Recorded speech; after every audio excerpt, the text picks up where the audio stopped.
ব্যাকগ্রাউন্ডের জন্য সরি, আমি ভিডিওতে মাইক ইউজ করতে পারছি না, কারণ একটু ব্যস্ততার মধ্যে ভিডিওটা করলাম। অলরেডি এইমাত্র আমাদের 2 পয়সার পডকাস্ট শ্যুট হলো, যেমনটা আসে প্রত্যেক রোববার আমরা আনার চেষ্টা করি, একটু এদিক ওদিক হয়ে যায়। তো এই রোববারের সেটা আমরা আনার চেষ্টা করছি। মানে শ্যুট তো হয়ে গেছে, বাট জাস্ট এডিটিং ফেডিং করে আমরা চেষ্টা করছি এই শুক্রবার দিন আর কি, মানে সরি এই রোববার দিন আনার। তো যাই হোক, সেটা তো আসবেই।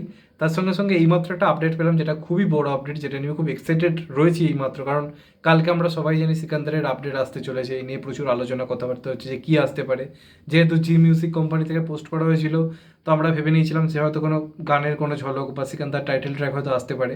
আলটিমেটলি সেটা আসতে চলেছে, যেটা আলটিমেটলি আসা দরকার ছিল। আমি বারবার বলছি সিকান্দারের মার্কেটিং ভালো হতে হবে, কারণ সালমান খানের ক্যাপাবিলিটি আছে না এখনও, আজকের দিনে দাঁড়িয়ে একার হাতে নিজের দখলে 1450-700 কোটি বক্স অফিস আনার। শুধুমাত্র মার্কেটিংয়ে গল্ডগোল হচ্ছে প্রত্যেকবার। তো সিকান্দারের একটা মারাত্মক হাইপ রয়েছে, এবং এই মুহূর্তে হাইপটা কি প্রপারলি ইউজ করতে হবে।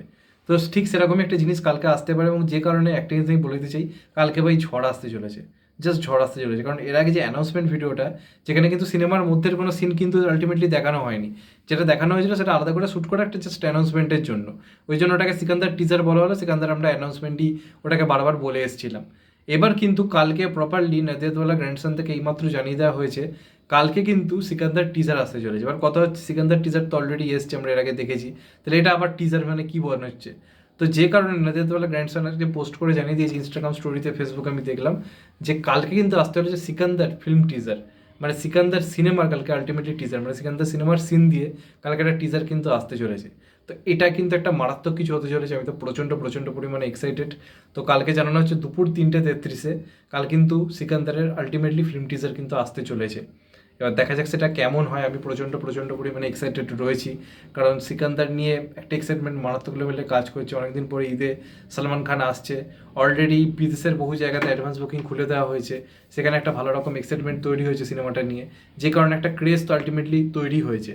এবার দেখা যাক কেমন হয়। এর আগে যে পোস্টার এসেছিলো সেটা আমার ভালো লাগেনি, আমি কথা বলেছিলাম সেটা নিয়ে, যে পোস্টারটা একটু বেটার হতে পারতো, কারণ পোস্টারের মধ্যে আলোচনা করার মতো কিছু নেই। তো সেই হিসাবে দেখতে গেলে সিকান্দার ফিল্ম টিজার, যেটার মধ্যে আমরা সিনেমাটা কেমন আলটিমেটলি হবে একটা প্রথম ঝলক হয়তো বুঝতে পেতে চলেছি, কিরাম হতে চলেছে। থিমটা বুঝিয়ে দেওয়া হয়েছিল অ্যানাউন্সমেন্টের মাধ্যমে, যে সালমান খান একটা বিরাট বড় গ্যাংয়ের সঙ্গে লড়তে আসছে, দেখে যেটা মনে হয়েছিল অনেক শত্রু থাকবে। তো এবার কিরম ধরনের শত্রু, গল্পের প্লট কী, বা কীরকম ধরনের ভায়োলেন্স গল্পের মধ্যে থাকতে চলেছে, সেটা কিন্তু কালকের আমরা অ্যানাউন্সমেন্ট, মানে কালকের ফিল্ম টিজারটা এলে আমরা কমপ্লিটলি জানতে পারবো। তো ঠিক দুপুর 3:33-এ নাদিয়াদওয়ালা গ্র্যান্ডসনের ফেসবুক পেজ থেকে, মানে ইউটিউব পেজ থেকে কালকে এটা আসতে চলেছে। তো ব্লাস্ট হতে চলেছে, আমার মন বলছে সালমান খানকে বহুদিন পর দেখে আমরা সিটি হাততালি মারবো, কারণ সিকান্দার নিয়ে সালমান খানও খুব মানে কনফিডেন্স রয়েছে, যেটুকু তার কথাবার্তা শুনে বোঝা গেছে। তো দেখা যাক আলটিমেটলি কেমন হয়। তোমরা কতটা এক্সাইটেড অবশ্যই জানিও। আমি কালকে এটা এলেই সব থেকে খুশি হতাম, এই অ্যানাউন্সমেন্টেরই অপেক্ষায় ছিলাম যে কবে একটা ফিল্ম টিজার প্রপারলি আসবে। তো দেখা যাক কেমন হয়। তোমরা কতটা এক্সাইটেড অবশ্যই জানিও। চ্যানেলটা নতুন হলে চ্যানেলটা সাবস্ক্রাইব করে দিও and click the bell icon. ভালো থেকো সবাই, টেক কেয়ার, নমস্কার, আবার দেখা হবে। এখন তো বাই, সবাই ভালো থেকো, সুস্থ থেকো, টেক কেয়ার।